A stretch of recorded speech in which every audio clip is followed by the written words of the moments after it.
Dear friends, shalom from Beersheba, city of Patriarchs, land of Genesis, city of Abraham, Isaac, and Jacob. And today I want to share with you a second story. Last time I spoke with you about well that the people of Israel found, or Abraham dig the well, found water, make a covenant. So the Hebrew key word for this story is Beersheba. Why name of Beersheba is Beersheba? You can see it in Genesis 26. You know, in Hebrew, Be'er is well. Yeah, the well we dig to find water. And oat, it's Sheva. So Bible said, and that's why this city called Beer-sheva, because the oat, the well of oat, that's the translation, well of oat, Beer-sheva. And you can find this story in the Bible, it's a beautiful story.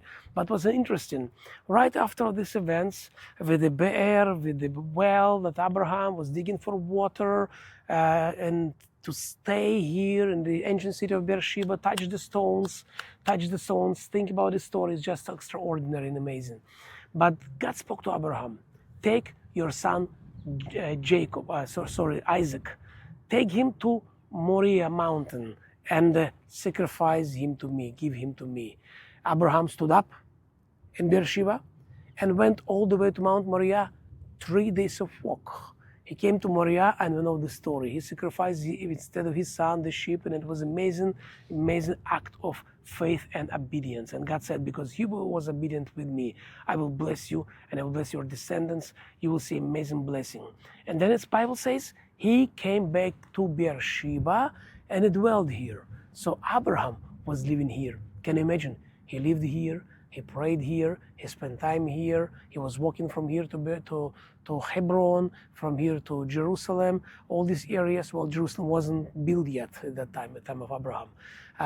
Then later we see Isaac came to Beersheba, and God spoke to him, and God repeated for Isaac promises he gave to his father. And he said, I will be with you, I will bless you. So it's amazing to see how God spoke to Abraham and Isaac, and later to Jacob in Beersheba, in such a wonderful desert city. There is many stories connected to that story, and I will tell you later.